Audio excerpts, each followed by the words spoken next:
Well, my name is Len Busch, and I started this greenhouse back in 1965. And I retired in about 2000. Patrick took it over at that time. And go ahead, Marge. I'm Marge Busch. Come on. Are you supposed to say that? No, you're not supposed. There's no supposed to. I'm Marge Busch. I'm wife of the founder.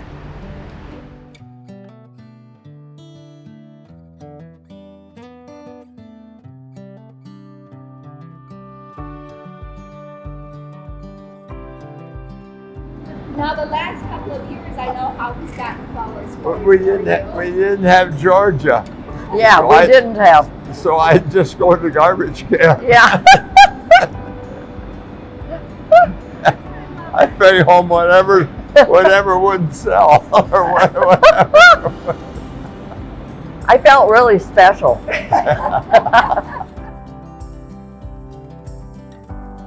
I really did. You know, first of all, when I get a new crop, can we grow it? And then can we sell it? And then can we make a profit on it? And we did it in this small area and tried it out. I know what. I just looked at something. What? When you started Ulstrom area, that was kind of a big thing in the family. It was? It was. I didn't think so. I didn't know. Well, it was all kind of experimental for a while. Well, we But it didn't was know anything about it.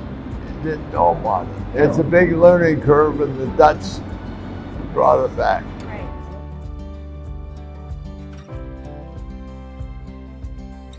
9 or 10. Well, when we moved down here, he was so lazy. He didn't help at all. He was 2. Oh, my. So 18 months. Wow. 18 months. Yeah.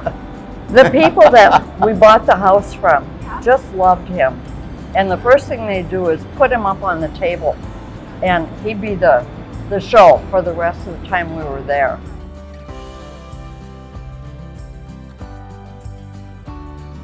Oh, I think Patrick. Yeah. When he took over, he didn't do so well for a while. I kept pushing on him. That's a Terrence And he learned it. He learned a level of the company that I never could learn, that I never did learn. That, you know, something like this part I'd never have. Right. And not that I'm against it, but that was not my way of doing it. Why not? Why not? Yeah. I didn't know about it. See, my concept was, Ed Buckley was our PR man from Chicago with Roses Inc. And he came up and he said, "Now what's your motto?" I said, "I don't have one. I don't have anything like that." And then he came along, what drives you? Well, what drives me, I said, if I grow the best damn pom-poms, somebody's going to want them. The best goal that I ever heard. It couldn't be any better. The other part that was so great, we had Roses Incorporated.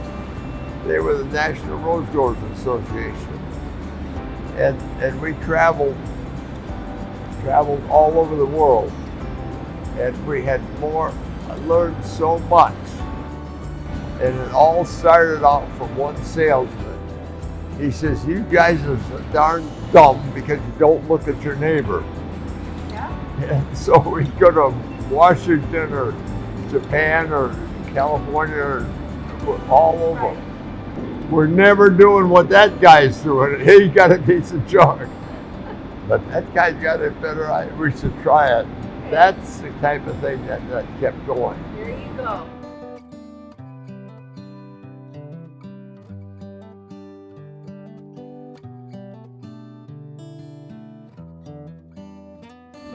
I believe there is an intuitive part of the human being, and that knowledge comes from God or comes from whoever you call them, and that if being open to it, you can grow.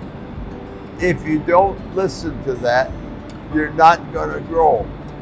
And I don't know what the word grow means, because too many times you fall down, break a leg, and you say that's not growing, but that's growing because you met the guy in the bed in the hospital and you met the other person.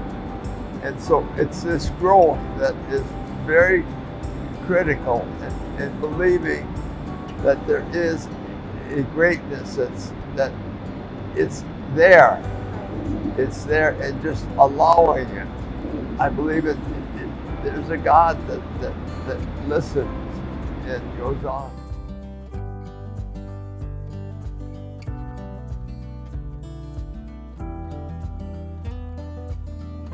No. Absolutely not. I never thought it would.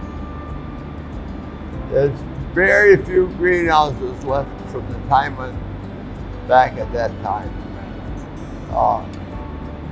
You see, all the greenhouses were started in vegetables, and that's the reason they had greenhouses. And then one of the Bachmans comes along and he says, "Why don't we try flowers?" That's the dumbest thing I ever heard. And when I left my dad's place, it was 2 years prior to that we quit growing tomatoes. One house. But otherwise it was carnations and potted plants. But it's a whole evolution as it moves from one to another to another. Well, I can hardly believe Patrick brought it to where it is today. Yes. It's amazing. Yeah.